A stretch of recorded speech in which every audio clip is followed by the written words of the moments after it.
That's right, it's the great and glorious, soon to be famous one day, Nick Dutch, coming at you yet again. Still with this trend of mine to do lots of like text blogs on various websites and then read them out to you. So here we go. And this one is entitled Intuition and the Energy of the Runes for Divination. As usual, subscribe, comment, rate, everything else, Here we go. Intuition and divination goes hand in hand.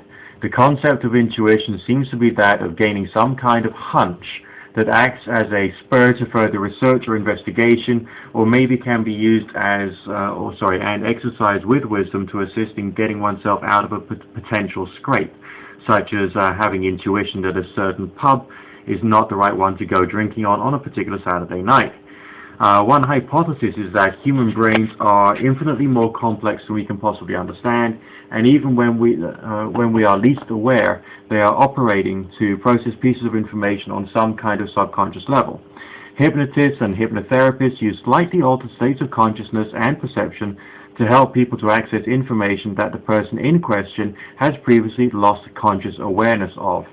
And our dreams can often be based upon information that was lost to our conscious waking memories. But instead of using a hypnotist or a hypnotherapist, why not use a divination tool? One objection would be that divination is just a fairy tale and not a real science, but think for a minute. How much does your mind operate on a symbolical level? Why do advertisers use symbols and mythologies to sell their products? Why do politicians make us feel emotions rather than allow us to critically evaluate the facts of the world? Because fantasy, an imaginary irrational dream world, is to a degree the way that human thought and perceptions operate. And I'd also like to add that the emotional side of things is often also the way that humans tend to operate. So taking that into account, it's actually quite rational to commence development in two different ways. Firstly, the ability to enter into a meditative or hypnotic state of consciousness, and secondly, to study the mythology of a set of symbols that are connected to that mythology. The purposes of doing these things is to teach yourself to be a diviner and to use these tools to open up the mind to the, in inverted commas, other reality of intuition. Any divination tool can be used for this purpose, be it tarot, I Ching, or in this particular blog example, the runes. The runes themselves are a pre-Christian alphabet that was used for both writing and religious practice amongst the northern European peoples. Different futharks, which means alphabets, were used by different peoples, and there is Norse runes, Anglo-Saxon runes, etc. The most widely used runic script these days is that of the Elder Futhark, comprising 24 letters. The runes are used as a way of marking the seasons of the year, starting from midsummer and moving around the wheel of the year through the harvest festivals, through midwinter, and onto spring and summer again. The Elder Futhark is also divided into 3 houses, each ruled by a pagan deity.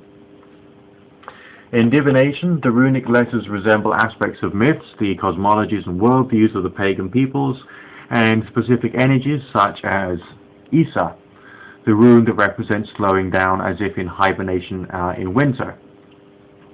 Hegal, destruction as if by hailstones. Theo, food and wealth, or Anzus, healing, spirit contact, and astral travel. Opinion on how the runes should be used varies dramatically from occultist to occultist. I personally hold firm onto the idea that one has to learn the symbols that one is using first before one meditates with any symbolical system or becomes either a diviner or a magician using these tools. However, many occultists say that the runes are unique in that they're the only tools that have their own energy, which means that when the runes are visualized in a prayerful state, somehow an aspect of the meaning, being the rank or the character or personality of that rune is already in it, without having to learn the rune any further. Whether one is performing a divination exercise with the runes, one needs to have a grasp on the state of mind of meditation, and then to either cast, being to throw, the stones or lay them out in a pattern similar to a tarot spread after having washed or scrambled or shuffled the stones. The letters that turn out, the orientation, upright, reverse, pointing left, pointing right, face up or face down, and their position relative to each other will then assist the diviner in telling a story that can be used as a way of releasing some occult or hidden information out of the murky depths of our own minds. How's that? Good fortune, God bless one and all. Nick Dutch signing out. Remember to subscribe, comment like mad, rate, and everything else. Speak to you soon. Bye for now.